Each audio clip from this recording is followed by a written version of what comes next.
guys, Marian here. Welcome back to my channel and welcome to today's video, which is some super simple, inexpensive things that you can do to improve the value of your home as well as make it nicer and more beautiful to live in. So I hope you guys like this video. If you do, don't forget to give it a big thumbs up and subscribe to my channel to see more. We actually just sold our house and are moving, so if you're interested in buying and selling and interior design kind of content, definitely hit that subscribe button because there's going to be lots more coming up. And if you want to follow along with our daily crazy for this move, don't forget to follow me on Instagram.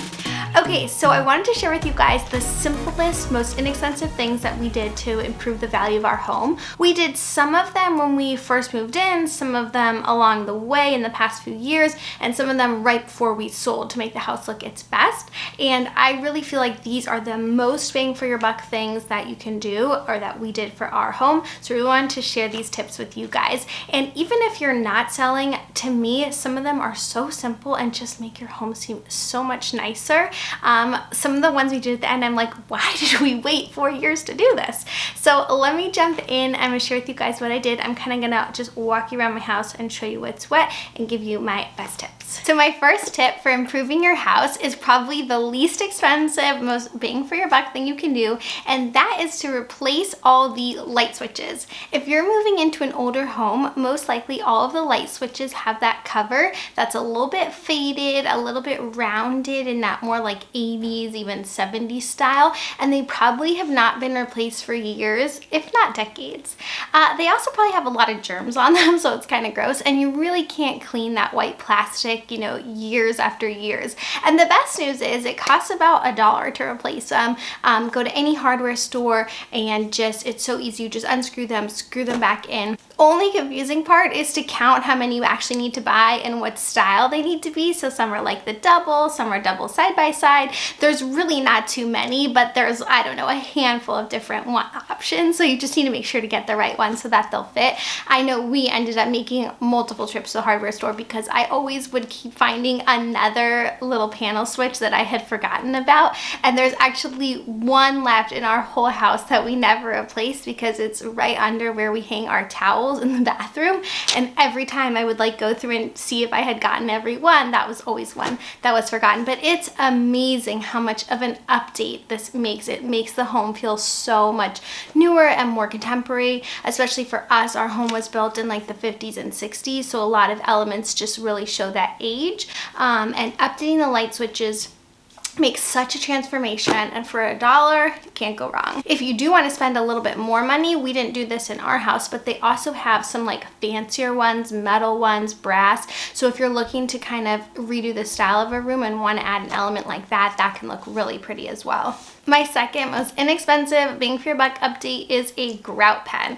This is just a little marker with paint in it, but oh my goodness, it transformed our kitchen. I could not make our kitchen floors look clean because the grout had discolored with age, so it was like this kind of brownish color. It just looked really dirty, and I mean, it probably was dirt, you know, after 60 years in a home, but there was nothing you could do to clean it. So what we did is we bought Grout Pens. They're $8, and I think we ended up using 2 for our whole kitchen, so they go pretty far. And we just painted the grout a beige color, which matched the tiles.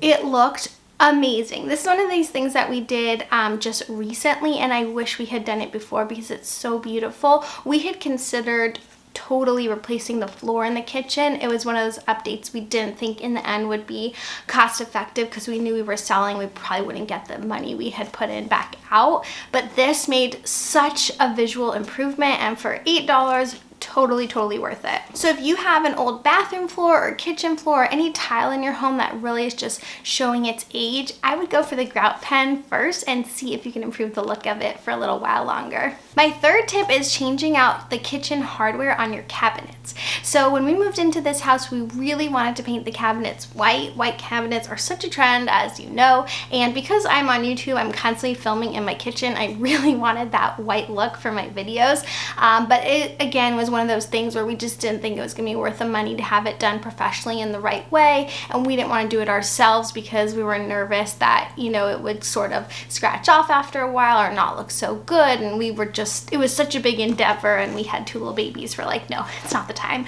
But what we did do is replace all the cabinet hardware. This was, I would say, a middle of the road expensive job. You can go for, of course, less or more expensive hardware.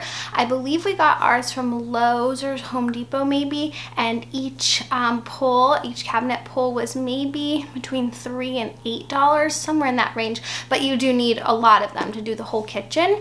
And the most important thing for this is, unless you're very handy, to get ones that attach in the same way. So we actually didn't do this, but my husband is very handy. Ours were all just single knobs, and I really wanted the like longer poles, so my husband had to drill in a second hole to install them, so that complicated the process a lot. But if we had just stuck to the same ones, it would have been super easy.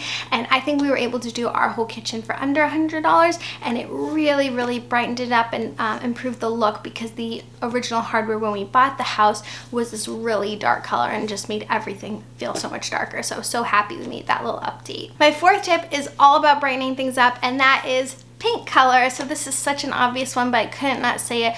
We painted, I think, almost every room in this house, but we did a lot of them ourselves. So before we moved in, we had professional painters come and paint the main area of the house, and I was really happy that we did that because they did an amazing job. It was like the biggest trafficked area, so I just, you know, wanted it to look good. But in the smaller rooms, like the bathrooms and stuff, we just did it on our own. Took a weekend, cost probably $50 with all the paint and extra supplies, but it was a fun project. Me and my husband actually really love doing these kind of house projects together, and it was nice to just, it's almost like an activity, especially now in lockdown, you know, not too much else going on. But I would say a white wall or a really light color wall does such huge things for your house.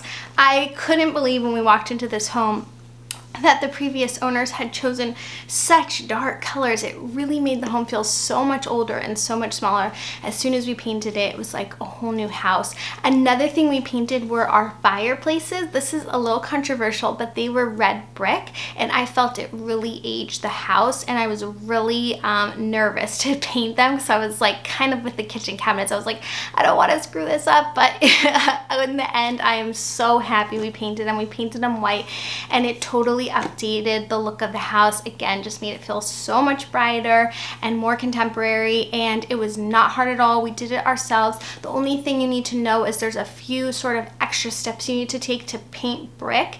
You need to clean it with these like harsh chemicals. So my husband bought this like, you know, hazmat kind of suit to do it, and there was a multiple day process to do it. So it definitely took longer, but was totally worth it. I love the look of the white brick now. Okay, the next tip I want to mention might be specific to my home, but maybe check on yours and see what you think. We replaced the shutters on the front of our house. They were this really old style, I believe original to the home, and although there's something to be said for keeping original elements of the home for character and that sort of thing, they really just looked old. They were also in a really ugly color. I just hated them, and it was one of those things where I was like, is this going to be worth it to replace? I believe we paid $500 to replace them, I want to say. So that is a lot of money, but it completely transformed the curb appeal of our house, and I was so happy we did it, especially because every single day when I'd come home or take the kids for a stroller walk, I would just be like, oh, those shutters. So they really bothered me, and once we switched them out for updated plain black ones, I was so happy. And it was the only curb appeal sort of front yard update we really made of any significant expense. Anything else would have really cost money to like totally transform the front look of the house. So this was, compared to other things, a much less expensive thing to do for a really great bang for your buck. So I really love the look of the new shutters. Definitely an expense, but for us, it totally improved the look of the house. Okay, and my last super simple and easy home improvement you can do is actually free, and that is to declutter. It's such an obvious one, but it makes such a difference. And I think that there's this like disbelief about how much it can do, and there's also this resistance out there, like I can't live without these things. But I want to tell you this quick little anecdote about Tupperware. So there's this kind of meme going around that like, would you like to put your food in Tupperware so you can throw it out in 3 weeks instead of right now? So it's like, like, you know, you put your food in your Tupperware, but do you actually ever eat it? But anyways, the point is like, there's so much waste that happens. And when we were staging our home to sell, what we wanted to do is make every single cabinet look as open as possible and as least things in it as possible, so that when a buyer comes in, it makes it seem like there's tons and tons of storage. So we probably had 3 full Tupperware sets in our Tupperware drawer, and it was always cluttered, always a mess. I hated opening that drawer. It was just chaos, okay? And when we were moving, we took out 2 of the sets. I actually ended up selling them on Facebook Marketplace. Surprisingly, there was big, I was shocked anyone wanted them, but they did. So we were left with just 1 set, looked super nice, and that's what we wanted the cabinet to look for selling. But we ended up living with it like that for a few weeks, and I have completely come around to the single Tupperware set. I was like, I don't need all this extra Tupperware. I never use it. All it does is make me feel cluttered. I can't find the lid, and I actually store them now with the lid on because there's only a few pieces in the cabinet, so it looks nicer. It's always easy to find the top and bottom. I actually got this idea from the Minimal Mom, who I absolutely love, on YouTube, so if you want more decluttering ideas, check her out. But again, it was one of those things where I was like, oh, I can't live without all my Tupperware, when really having all that extra Tupperware was making my living life harder.